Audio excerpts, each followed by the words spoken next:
Mesdames, Messieurs, bonsoir et bienvenue sur Ziana TV, la chaîne de la diaspora. Vous suivez Question d'actu. C'est un numéro spécial que nous vous proposons aujourd'hui puisque mes invités, ce sont les différentes personnalités qui représentent des candidats qui ont été, je dirais pas au combat, mais enfin, qui ont tenté de demander aux Congolais leur voix afin de présider aux destinées de ce pays. Déjà, à l'extrême droite, donc, c'est monsieur Blaise Zonza. Blaise, bonsoir. Bonsoir, Chelsea. Donc, vous êtes le président de l'APACO, l'association des amis de Parfait Kolela. Exactement. Voilà, donc vous porterez la parole du candidat Kolela qui est arrivé deuxième. Alors, l'heureux gagnant d'entre nous, c'est M. Ludovic Kokolo. M. Kokolo, bonsoir. Bonsoir. Alors, vous dites heureux gagnant, ce n'est pas vous, bien sûr, puisque vous êtes membre du PCT, de la Fédération PCT France, en charge des questions juridiques. Et en même temps, vous êtes ici pour représenter et parler au nom du vainqueur de cette élection, M. Denis Sassou Nguesso. Encore merci pour la disponibilité. Guy Mafimba, qu'on ne présente plus. Guy, bonsoir. Bonsoir, monsieur Sirmakoso. Alors, Guy Mafimba, je disais tout à l'heure, hors antenne, que vous avez plusieurs casquettes. En même temps, vous voulez que je vous présente comment, Guy? Non, je suis en même temps le soutien du candidat André Koumi Salissa, oui, membre de la majorité républicaine IDC Frocade, la nouvelle en tout cas, et bien entendu, porte-parole du RDD. Voilà.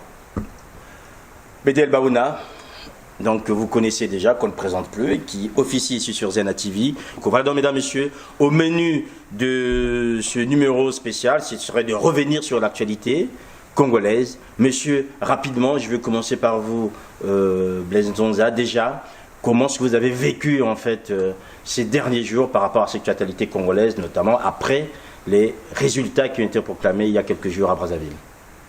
Je crois que notre pays a connu ce que je pourrais qualifier une situation d'état de siège, avec une privation de liberté. L'Internet a été coupé, le téléphone coupé, ce qui a fait que, au niveau de la majorité républicaine qui est constituée au sein de l'IDC Focade et du général Mokoko, nous avons eu du mal à avoir les résultats de la partie nord du pays. Je crois que cette situation a été carrément une volonté du pouvoir de faire que la transparence au niveau de ce domaine ne soit pas mauvaise. Voilà, déjà vous de votre côté, Ludovic Kokolo, comment avez-vous vécu ces derniers temps depuis l'élection jusqu'à aujourd'hui? Écoutez, moi je suis largement satisfait des résultats. Notre candidat a gagné selon les chiffres officiels donnés par l'État congolais. Il y a eu 9 candidats et parmi ces candidats, c'était le meilleur. Voilà.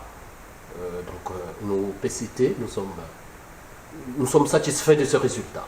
Voilà. Mais cependant, j'attire quand même l'attention sur le fait que, bien que nous ayons gagné, nous restons responsables et nous ne vivons pas dans une espèce de triomphalisme. Nous pensons que le Congo appartient à tout le monde, à tous les compatriotes, et que, bien qu'ayant gagné cette élection, nous pensons que le pays peut être gouverné avec tout le monde, l'opposition et la majorité en place. Voilà. Le Congo. Merci. Guy Mafimba, déjà, comment avez-vous vécu ces derniers temps, cette actualité, depuis l'annonce des résultats? Je dirais que trois sentiments m'animent. Le premier sentiment est celui d'un homme heureux. Heureux parce que notre peuple a infligé un désaveu, contrairement à ce que dit le candidat, le soutien du candidat Denis Sassou Nguesso, le président défait. Donc le premier sentiment, c'est celui-là, ce désaveu sanglant que notre peuple vient d'infliger à M. Sassou Nguesso et à son soutien. Le deuxième sentiment, c'est le sentiment d'un homme indigné et révolté en même temps. Indigné et révolté pour la simple raison que vous savez pertinemment que, contrairement à ce que dit le soutien de M. Denis Sassou Nguesso, Ludovic Kokolo, comme disait mon frère Zoza tout à l'heure, nous avons connu des élections à la fois inédites et, on va dire, dignes des régimes staliniens, d'autant plus que je ne reviens pas sur les détails, on y reviendra tout à l'heure, et nous sommes en train de déboucher dans une espèce de crise à la fois politique et qui est en train de s'acheminer vers une crise sécuritaire. Ça, c'est le deuxième sentiment. Et le troisième sentiment, je suis préoccupé. Je suis préoccupé, à travers les informations que nous sommes en train de recevoir, de la situation de mon pays, parce que de plus en plus, nous sommes en train d'aller dans une espèce de burundisation du Congo, parce que M. Denis Sassou Nguesso, battu dans les urnes, veut s'imposer par la force, et il a opté pour la méthode à la Nkurunziza. On y reviendra tout à l'heure. Voilà un peu les 3 sentiments qui m'animent, et malheureusement, il a plongé le pays dans une crise dont on ne connaît ni l'issue, ni les conséquences à l'heure actuelle. Bédiel Baouna, vous avez beaucoup parlé de cette élection ici, aujourd'hui déjà, par rapport à ce qu'on a entendu de nos invités. Oui, bonsoir, c'est Makosso.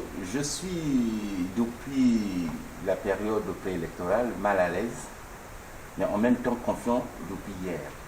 Mal à l'aise, puisque la campagne a été... Certes, la majorité des candidats ont battu campagne, mais dans quelles conditions? Et puis le scrutin s'est tenu à huis clos, c'est déjà quelque chose de suspicieux. Et puis ce dimanche dernier, donc le jour de la Pâque, au moment où l'on fêtait la Pâque, on apprenait par les médias, et les filles et autres médias, que l'entourage de Mokoko était presque aux arrêts. Et que la bastonnade même commençait, et qu'en même temps que le pouvoir était en train de fabriquer un pseudo coup d'État contre Sassou par le biais des ex-Séléka ou bien des Corées fait venir Mokoko. Ça, je suis très mal à l'aise, mais en même temps je suis confiant. En regardant justement Télé Congo, il y a une phrase qui a été lâchée par un ministre, et pas des moindres, en l'occurrence Anatole Koliné Makosso, qui a dit « Il est vrai que le candidat Sassou n'était pas premier à Pointe-Noire ». Je me suis dit « Tiens, voici le commencement de la vérité ». Est-ce un lapsus? Est-ce, comme je l'ai dit dans une autre émission, est-ce le début du bon sens? Est-ce à un moment ou à un donné, la vérité finit toujours par éclater? Et je crois que M. Koliné Makosso n'a répondu que là à l'appel de la raison, de la vérité. Voilà. L'appel de la raison de la vérité, je vais faire appel à vous, Ludovic Kokolo, par rapport déjà à tous ces sons, avant qu'on ne rentre dans le sujet déjà, qu'est-ce que vous diriez vous, puisque ce malaise ou encore cette crise serait du fait de l'actuel président Denis Sassou Nguesso? Moi je dirais 3 choses sur ces propos qui ont été tenus par les débatteurs. Je dirais 3 choses. La première, c'est que en Afrique, lorsqu'il y a une élection, les tensions sont quelque part un peu latentes. Donc c'est normal en fait qu'on en soit là. Je dirais que pour un continent qui amorce une démocratisation, cela paraît pas normal, mais c'est inévitable. Donc tension déjà dans les préparatifs des élections. Au niveau du Congo, nous avons constaté que pour ce qui est des préparatifs, même s'il y a eu des propos tenus ça et là, les préparatifs se sont passés dans de très bonnes conditions. Donc il n'y a pas eu mort d'homme, ce qui est des listes, ce qui est des candidatures, ou de ceux qui devraient se prononcer ou s'engager à la candidature suprême. Donc sur ce premier point, je peux constater que les choses se sont très bien passées. Le deuxième point, ce sont les élections. Pendant les élections, gros risque aussi, nous nous sommes rendus compte que les élections se sont déroulées dans de très bonnes conditions. Il n'y a pas eu mort d'homme, il n'y a pas eu d'accrochage. Il y a eu d'abord une campagne, pour ce qui est des préparatifs, les campagnes de candidats sont déroulées dans de très bonnes conditions. L'élection s'est déroulée dans une très bonne condition, deuxièmement. Puis enfin, pour ce qui est du troisième moment de risque électoral au niveau du continent, on se rend compte que même la publication des élections au Congo, bien que notre candidat a été déclaré vainqueur, malgré les suspicions et les réserves des uns et des autres, puisque les élections sont toujours contestées en Afrique, il n'y a pas eu mort d'homme, du moins pour l'instant. Donc je peux considérer que cette période électorale partant des préparatifs de l'élection et d'après-élection semble être dans le sens d'une situation que je trouverais acceptable pour un pays qui veut aller vers l'apaisement, comment dirais-je, le calme et je dirais la consolidation de la paix. Voilà. Puisque, en fait, quand il y a crise, c'est la paix qui est menacée. Et jusque-là, je peux considérer que nous sommes en paix au Congo. Henri Blaise Nonda voulait dire quelque chose par J'aimerais rapport rebondir sur ce que vient de dire Ludovic Kokolo. Ludovic Kokolo. Oui. Pour lui faire savoir tout d'abord qu'il s'est passé il n'y a pas très longtemps des élections au Nigeria. Et ça n'a pas créé des tensions, comme vous le dites. C'est-à-dire qu'en Afrique aussi, on peut organiser des élections libres et transparentes. Le 20 mars, pendant que c'était l'élection présidentielle au Congo, il y a eu une élection présidentielle au Bénin. Vous avez le deuxième tour au Bénin, il s'est passé dans les conditions normales, il n'y a pas eu de contestation. Ça veut dire qu'on peut faire mieux. C'est un problème de volonté politique. Le problème chez lui, c'est qu'il n'y a pas la volonté politique du président Sassou Nguesso pour que les élections soient libres et transparentes. Je crois que le 20 mars, le peuple a été mobilisé comme jamais. Là, mobilisé comme jamais, pour dire non au pouvoir de Sassou Nguesso. Mais malheureusement, on a vu que les élections ont été proclamées à 2h30 du matin, comme au beau vieux temps du petit matin, c'est-à-dire quand on partait tuer les gens à 3h du matin, au moment où les gens dormaient à 2h30, le ministre voulait venir à la télé pour annoncer les résultats qui donnent le président Sassou Nguesso vainqueur. Alors que tout le monde sait que selon les vrais résultats, le président Sassou Nguesso n'est même pas qualifié au deuxième tour. Donc, ces situations qui ont en train de se passer va certainement créer une crise majeure dans notre pays. Parce que le peuple n'acceptera pas que sa victoire qu'il a obtenue plutôt aux urnes soit volée par le président Sassou Nguesso. Guy Mafima, je vous entendais tout à l'heure déjà. Oui, je bouillonnais. Je pense que mon jeune frère a commencé déjà à apporter quelques éléments d'appréciation. Mais ce que je constate, c'est quoi? Si vous avez entendu mon confrère Kokolo, le paramètre d'appréciation pour M. Kokolo, c'est les morts d'hommes. Ils sont comme envoûtés par les larmes et le sang des autres. Mais non, pour apprécier les élections dans un pays, il faut tout simplement respecter les standards internationaux, monsieur. Ça, c'est une notion que vous devez apprendre. La première chose que je voulais dire. La deuxième chose que je voulais dire, mais Nzosa l'a dit, mais l'Afrique est plurielle. Le Congo, aujourd'hui, c'est une honte à travers l'Afrique. Il a dit, il a cité le Nigeria, il a cité le Bénin, il a cité le Niger, où il y a eu quand même quelques accroches, mais il a oublié de citer, par exemple, le Cap-Vert, où les gens ont organisé les élections de manière tout à fait, on va dire, moderne. Le soir même, le candidat perdant a appelé celui qui a gagné. Voilà. Et donc, quand vous parlez des élections, ça c'est le premier volet de... Quand vous parlez des élections, monsieur, les élections, ce sont des standards internationaux qu'il faut respecter. Lorsque vous coupez toutes les voies de communication, pas de téléphone, pas d'internet, on n'a jamais vu, si ce n'est en Corée du Nord ou je ne sais pas en Birmanie, hier. Rien que cela, vous avez vu comment la réaction de la communauté internationale, c'était de dire, mais on ne peut pas donner une mention de crédibilité à ce genre d'élection. Donc vous ne pouvez pas parler d'élections dans les conditions où elles ont été organisées. Et vous avez quand même l'audace, sinon le culot de parler que les gens ont tenu une campagne de manière à la fois régulière et transparente. Je vous prends un exemple. Oui, allez-y. Je vous prends un exemple. Moi, je parle avec des exemples, avec des faits précis. Le candidat Angios Ngabe, il arrive dans la Likwala pour battre campagne. C'est pas mon terme. Hein. Monsieur Angios l'a traité de préfet voyou, qui le prend dans l'avion et qui le fait partir. Le candidat au combi salissant que je soutiens. Il a créé les conditions d'avoir un moyen de transport qui pouvait l'amener un peu partout sur le territoire national. Ils ont eu un mal fou d'abord de décoller de Brazzaville pour Ifondo. Ils arrivent Ifondo, le même problème qui se pose. Il a failli avoir mort d'homme, comme ils aiment les morts d'homme, pour qu'ils tiennent campagne. Jusqu'à ce que son avion a été, comment dirais-je, pris en otage par le candidat Sassou, sur instruction du candidat Sassou. De quelle élection il me parle? De quelles conditions il parle? Le candidat Mokoko qui voulait louer un avion pour se déplacer, interdiction a été faite à toutes les compagnies aériennes de ne pas faire louer des avions à ces candidats. De quelle élection on parle?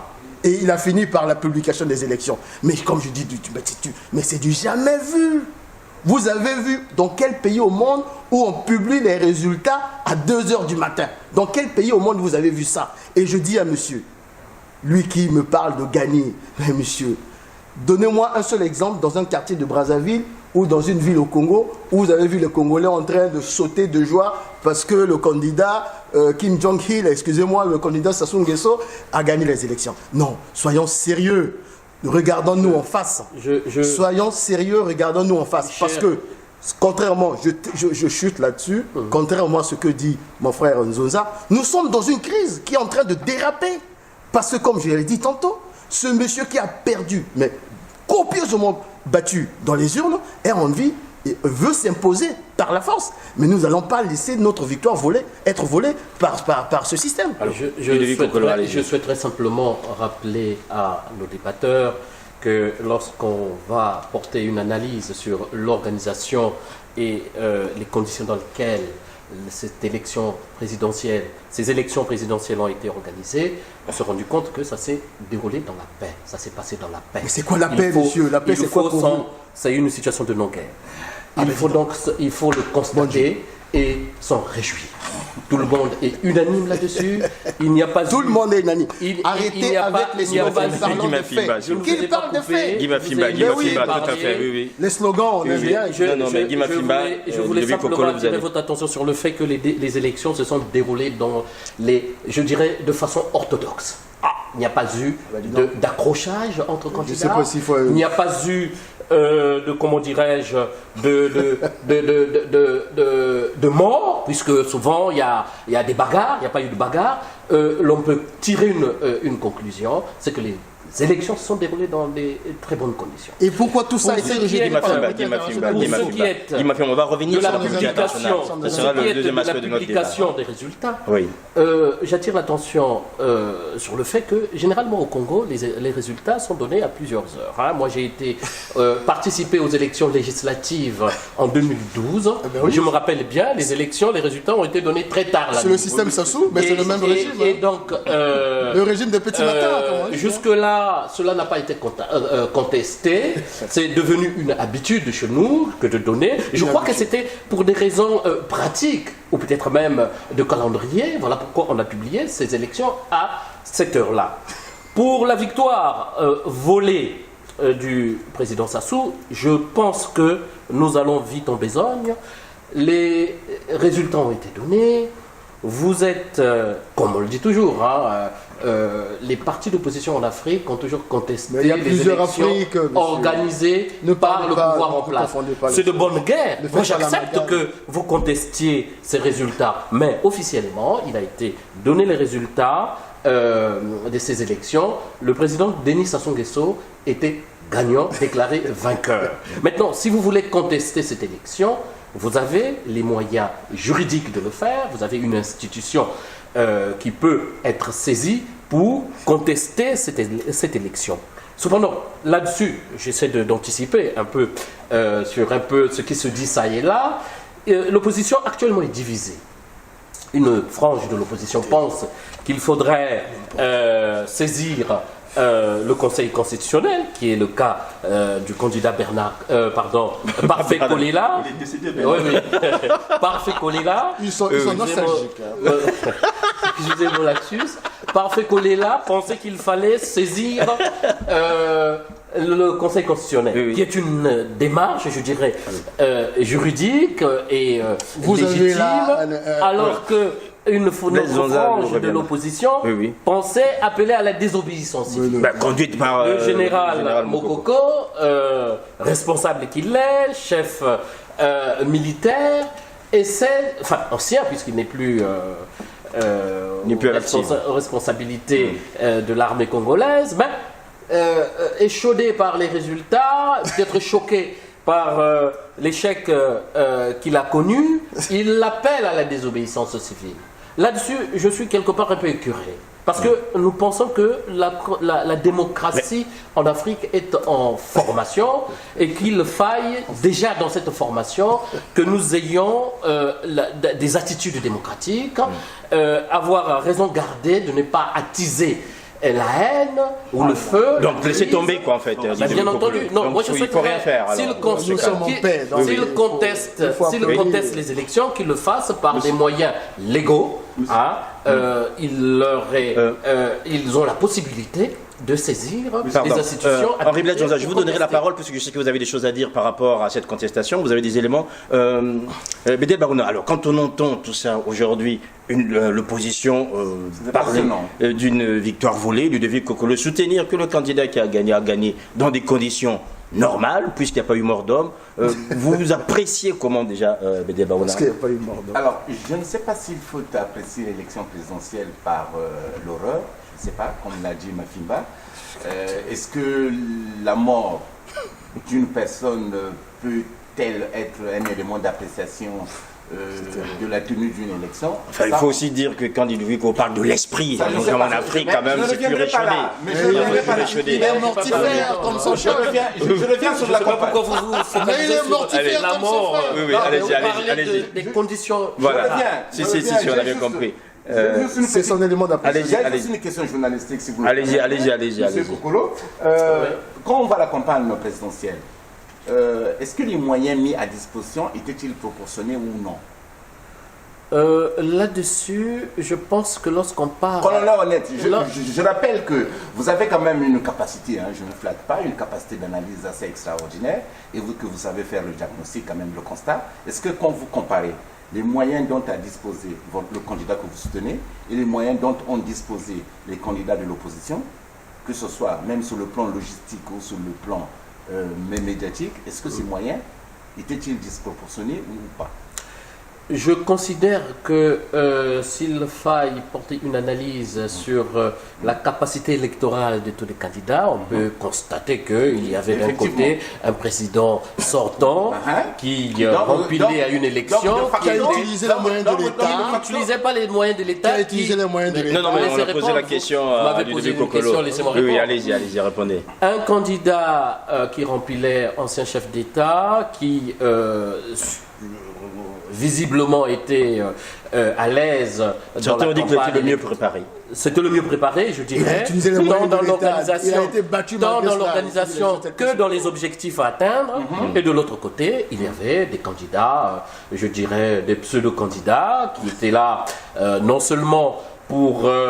bien entendu, s'essayer comme étant candidat à l'élection présidentielle, et il y avait des candidats qui avaient aussi les moyens. Vous avez les candidats comme André Okombi Salissa. Ne me dites pas qu'il n'a pas les moyens de mener une campagne normale, digne de ce nom, je dirais moderne. Le candidat Parfait Kolela a aussi la possibilité de mener une campagne digne de ce nom. Donc, non, je trouve que même si dans les faits, on peut constater qu'il y avait des équilibres par rapport aux objectifs et aux moyens mis en place, mais tous les candidats avaient la possibilité de mener une bonne campagne. Une dernière question, si vous me permettez, monsieur Kokolo. Regardons un peu les résultats. Quand on lit les résultats proclamés par M. Boulou, donc le ministre de l'Intérieur, dans un district ou bien une ville de plateau, M. Sassou a fait 100%. Vous, 100%. Vous savez, on voyait même à l'Égypte pharaonique. Vous savez, quand on désignait un pharaon à l'unanimité, aussitôt on le décapitait. Parce que dans toute société, quelle qu'elle soit, c'est impossible. Est-ce que vous pourriez comprendre qu'à Olombo, qu'il y ait du 100%? Est-ce que c'est possible? De vous, en tant que je m'adresse à l'intellectuel que vous êtes et non à l'homme politique que vous êtes. Est-ce que c'est possible? Je dirais que... Bon, enfin, c'est pas non plus interrogatoire. Ah non, pas du tout. Oui, après on va passer la parole. Il ne va pas monopoliser la parole. Non, mais c'est une façon à moi de participer au débat. Non, on a bien compris. Je dirais que... De 100%. Vous connaissez les conditions. Vous connaissez, mais je vais répondre à votre question. Oui, allez-y. Vous savez que dans cette démocratie naissante en Afrique... Mais arrêtez de parler de l'Afrique, monsieur. Et surtout dans notre pays, le monsieur, Congo, je ne peux pas laisser dire ce genre de inepties. Ce sont des inepties. L'Afrique est plurielle.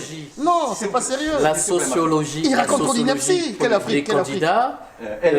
Moi, je pourrais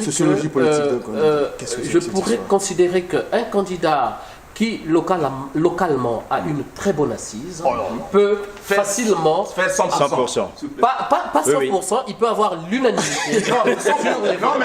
Voilà, alors, Non, mais on arrive, c'est 100%. Henri Blaise Zonza, je vais vous donner la parole. Je vais vous donner, voilà, Et la alors, marge Henri Blaise d'erreur Zonza, aussi, quand on parle. peut aussi se Pardon. greffer Monsieur Mboulou, dans ces oui. résultats. Non, dans une ville, Pardon. il y a eu Attends, au moins- attends.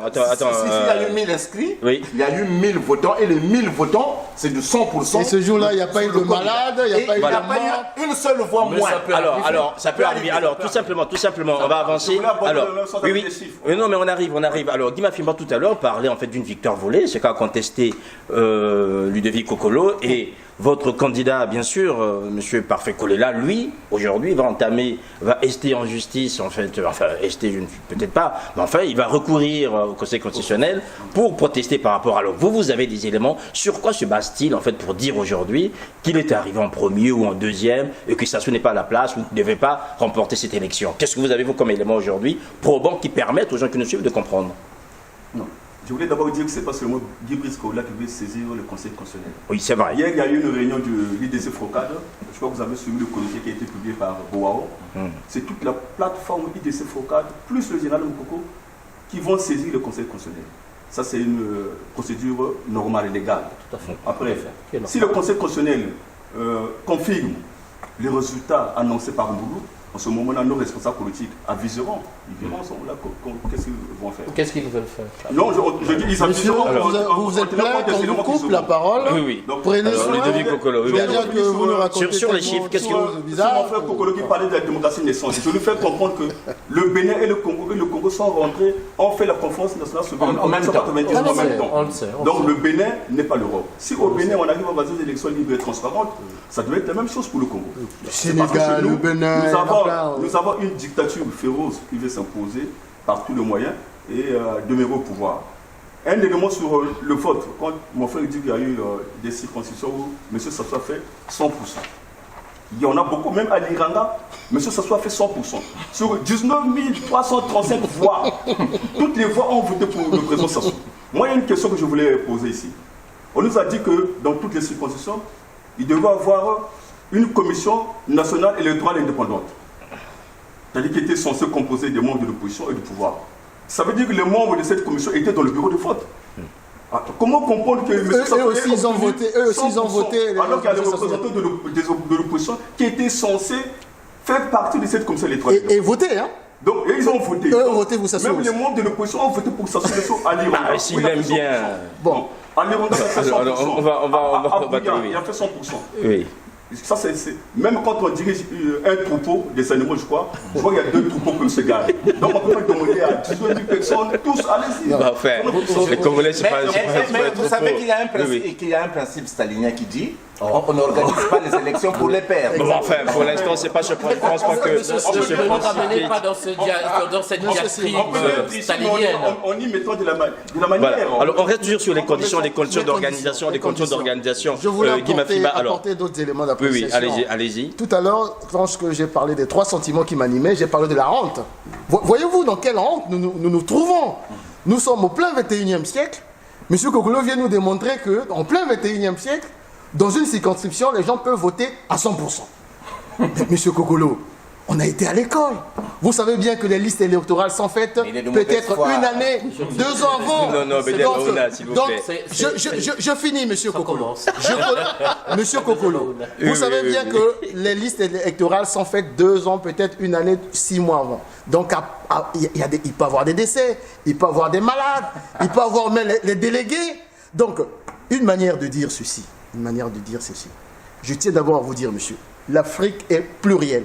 Si le Congo est relégué au dernier rang actuellement dans tous les domaines, ne faites pas de l'Afrique un bouc émissaire de nos tares, de notre stalinisme que nous avons du mal à enlever. Deuxième chose que je voulais dire. Parce que vous voyez bien, les gens du PCT, comme ils sont formatés dans le complot permanent, ils veulent maintenant distiller une espèce de divergence au sein de la nouvelle majorité républicaine. Mais non! Le peuple nous a donné la possibilité de gérer ce pays-là demain.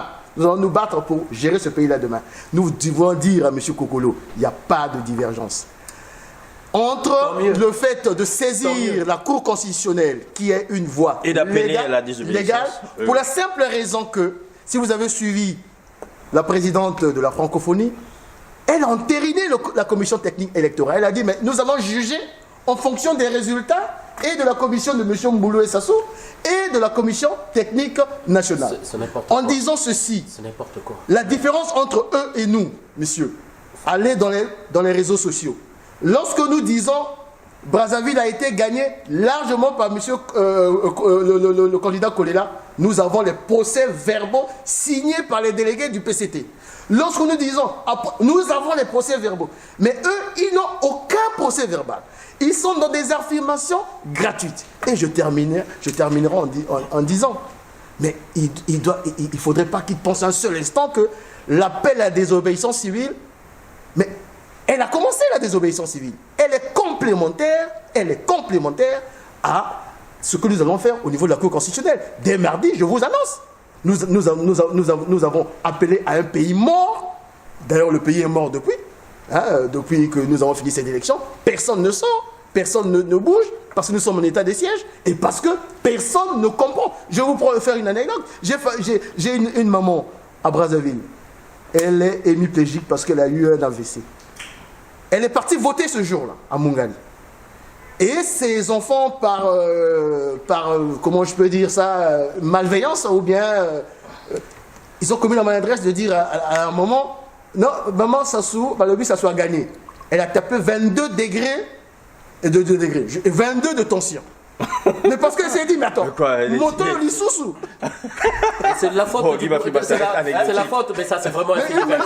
Non, d'une manière de... Oui, allez, on laisse d'abord l'idée. Non, c'était juste pour vous dire à quel point personne à Brazzaville ne comprend comment on peut annoncer Sassou gagnant. C'est vrai que si vous expliquez les difficultés de l'opposition par des faits divers comme ceux que vous évoquez là, je suis quelque part un peu surpris. Oh là là. Je vais répondre aux élections, enfin aux certains propos tenus ça et là. Les élections au Bénin. Bah, écoutez, moi les élections au Bénin, je les ai suivies de près parce que au fond tout ce qui se passe en Afrique m'intéresse. L'Afrique c'est un continent que je porte. Au Bénin, il y a eu des ratés. J'attire votre attention sur le fait que si vous suivez bien cette élection, si vous aviez suivi bien cette élection, vous vous rendrez compte que jusqu'à 2 semaines des élections, de la tenue des élections, tout le monde n'avait pas sa carte électorale. Je voudrais dire par là que, jusqu'à la fin et à la tenue des élections, il y a des zones qui n'ont pas voté. Et pour que certains Béninois votent, il a fallu qu'ils se rabattent sur la situation de carte d'identité. Donc c'est simplement pour attirer votre attention. Est-ce qu'il y a eu une incidence sur les résultats? Je vous démontre les difficultés. Je voudrais dire par là que dans une élection, surtout dans notre continent, il y a toujours des ratés, il y a toujours des situations où il y a du mal à faire du travail excellent, il y a toujours des ratés. Donc au Bénin, où les choses se sont passées d'une bonne manière, que j'en conviens, il y a eu des ratés aussi. Le vote à l'Iranga. Le 100%, il faut préciser. 19 335 votants. Je tiens simplement à vous rappeler, je ne sais pas si vous avez suivi dernièrement, lors de l'élection, je crois que locale, ici en France, dernièrement, les dernières élections. Il y a une contrée qui est... Mais c'est des bourgades de 11 personnes, monsieur. Mais laissez-moi répondre. Laissez-moi... Il monopolise la parole pour nous raconter, pour nous faire des comparaisons complètement... Dans cette bourgade... De combien d'habitants? De combien d'habitants? La droite. De combien d'habitants? D'une vingtaine d'habitants, de votants. Il y a eu du 100%. Mais tu parles de 20 habitants. Pour le Front National. Mais vous parlez de 20 habitants. Je voudrais simplement attirer votre attention sur le fait que le 100% est possible en élection. Mais vous parlez de 20 habitants. À monsieur le journaliste qui posait cette question. S'il vous plaît, je voulais reprendre... Oui, allez, Ludovic Kokolo. Attendez, Ludovic Kokolo, on reviendra. Oui, allez-y. Je vais vous faire remarquer, s'il vous plaît. 20 votants, ça peut être constitué par 2 familles. C'est facile. Mais là, je vous parle de 19 335 000 comparaison n'est pas raison, monsieur. Et tout le monde a voté pour monsieur Sassou. Comparaison n'est pas raison. Non, c'est pas pour mais j'attirais simplement votre fait. Je vous dis 19 000. En le plus, 100% est possible en élection. Je voulais faire remarquer quelque chose. C'est tout ce que je voulais vous dire. Quelque chose. Quand je regarde le taux de participation à Pointe-Noire, Luandjili, 39%. Lubumba, 39%. Quand vous remontez dans le parti nord du pays, Betou, 99% de taux de participation dans la partie nord du pays. Dongo, 98% de taux de participation. Ignélé, 99-40% de taux de participation. Donc, on se rend compte que le pays est coupé en deux. Dans le sud, le taux de participation, quand il est élevé, maximum c'est 60%. Mais dans la partie nord, surtout partie de plateau, cuvette, jusqu'à dans le Douala, vous avez un taux de participation qui a avoisiné presque les 100%. Je ne sais Comment pas. ça peut se faire? Je ne sais pas. Est-ce que la partie Alors, nord, on va juste... Oui. de voter ou dans la partie Peut-être qu'ils sont plus motivés. En partie sud, les gens vont à la mer, ils ont la plage. Je ne suis pas d'accord sur ces chiffres-là. C'est les chiffres du ministère de l'Intérieur de Moulou. D'où vous sortez ces chiffres-là? Ce sont des chiffres de Mais c'est à vérifier. Oui. Moulou. Alors, Bédiel Baouna, allez-y. Alors, pardon. Oui. Vous pouvez distribuer aussi la parole parce que je vois que vous donnez la parole à Bédiel Baouna. Comme M. Kokolo a évoqué les ratés de l'élection béninoise, je suis d'accord avec lui qu'il dise que... Enfin, voilà. Non, mais attendez, écoutez. Je vous dis que la perfection n'est pas de ce monde. Moi, j'aime bien cette phrase. Merci beaucoup. J'aime bien cette phrase de Youbrat, que la perfection est un océan pour lequel nous n'avons ni voile ni boussole. Ok. Mais je voulais vous poser une question. Oui. Le problème est que l'élection du Bénin a été saluée par toute la communauté internationale. Non, Bédiel Baouna, on reviendra. Non. Bédiel Baouna, on reviendra sur cette question tout à l'heure parce que ça va faire partie de ce que nous allons aborder sur le plan international, puisque la deuxième partie de cet entretien donc va porter. S'il vous plaît, on a terminé cette première partie, voilà. Donc vous venez de suivre aujourd'hui, c'était déjà une manière pour nous d'aborder cette première partie, les conditions d'organisation, tout ce qui s'en est suivi, les difficultés qu'on constate aujourd'hui. Nous allons donc vous laisser quelques minutes et revenir tout à l'heure pour parler du côté international parce que Bédiel Baouna a souligné tout à l'heure que Denis Sassou Nguesso a été élu au premier tour, 60%. Or, jusqu'à maintenant, on constate que personne n'a décroché son téléphone, peut-être par téléphone, mais enfin, on n'a aucun texte aujourd'hui qui dise que voilà, il a été... Monsieur aussi, vous n'êtes pas informé. Ah ben allez-y, informez-moi. Le président nord-coréen l'a félicité. Vous êtes sûr? Voilà. Donc on fait une pause. Le président nord-coréen a félicité M. Sassou Nguesso.